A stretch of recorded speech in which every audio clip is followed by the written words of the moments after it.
Good morning and welcome to our daily devotional from Pilgrim Congregational Church. I'm Patrick Horn. Very glad to have you with us on this Wednesday morning, December the 10th, 2025. And for the Advent season, we've been studying from the book of Isaiah, many of the passages that are considered prophetic passages by the church. Including the early church. We are also aware of the fact that Jesus himself was very familiar with the book of Isaiah, made frequent references to Isaiah. And we've this week been looking at chapter 35 of Isaiah. And last night we learned that chapter 35 is sort of an edited transitional chapter in some ways between an older Isaiah and a newer vision that has to do with the people being saved from exile in Babylon. So the setting for this particular chapter in Isaiah the setting is very dire circumstances for those who are in exile in Babylon, with very little hope. And yet this chapter is an expression of hope in the midst of hopelessness. And we're going to pay particularly close attention this morning to verses 3 and 4 of Isaiah 35. Several interesting features of this chapter is that neither the speaker nor the listeners are identified in this passage. There's no reference to a group of people or a particular person that's addressed. There is a reference to God's people in verse 8, and those who are ransomed will return to Zion. So there is eventually a reference to the fact that this passage is about these captives in Babylon. But in verses 3 and 4, no one is named. So very, very interesting. Let's read verses 3 and 4 of Isaiah 35. Strengthen the weak hands and make firm the feeble knees. Say to those who are of a fearful heart, be strong, do not fear.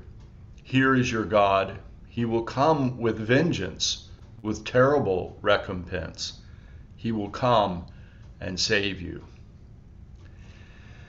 Well, I think this is an expression of the community of God. That is, to be a participant in the community of God is to recognize that there are those who have resources, who have strength and abilities to be able to support others, and there are others in the community who need supporting and who need words of comfort and compassion.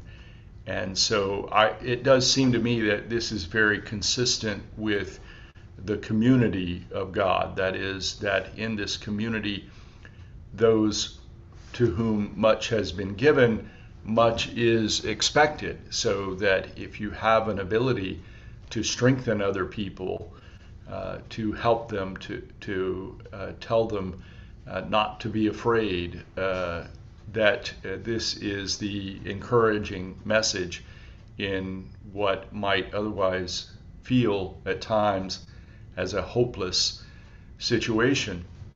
There is also in the latter part of verse 4, of course, this reference to God's vengeance.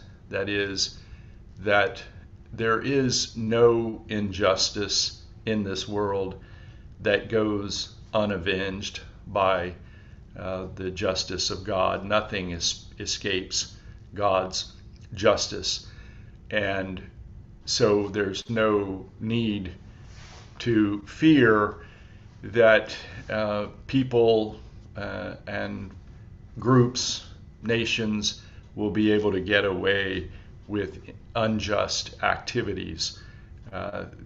these are judged by God, and God's vengeance will be terrible for those who participate in such injustices. And this message of salvation, that salvation will come to those who are oppressed, who have been treated in unjust ways, and God is on the side of those poor and oppressed, very much like the message of Jesus that we read in the Gospels, very much influencing that message, I believe, in that we hear directly from Jesus in the Sermon on the Mount and in other parables. So this, I think, is a message of the community of God. Strengthen the weak hands and make firm the feeble knees. Say to those who are of a fearful heart, be strong, do not fear. Here is your God. Let's close with this prayer from W.E. Orchard. O God, we have heard of thee with the hearing of the ear, but we want to know thee for ourselves. We touch the outskirts of thy presence, but we desire to see thee face to face. We believe thou art guiding our lives, but we want to feel thy hand. But how purely we must love the truth if we are ever to know thee. And it is this that makes us fear we never may. Despite all our earnestness and bravery, we are fearful lest the truth should overturn some beloved and sheltering lie. We are curious to know the hidden truth of things, but we dread to learn the truth about ourselves. How deeply we must hunger after righteousness if we would see thy kingdom come. We long for righteousness, but mostly in those who have wronged us and in the ordering of things without. If it should mean a reformation of our lives, some great renunciation of ourselves, we fear our love for righteousness might never stand the strain. We remember that to love thee, we must love our brothers and sisters also, and this we were prepared to do till someone we despised or hated crossed our path. And then what seemed the easy way to thee became impossible. Yet, O most merciful, heed not our fears, consider not our cowardice, forgive our failings, but hearken to those prayers of our hearts which come to us in highest moments when we forget ourselves and think of thee. Amen. Thank you for joining me this morning from Pilgrim Congregational Church. I'm Patrick Horn, and I hope that you have a very good day. Goodbye.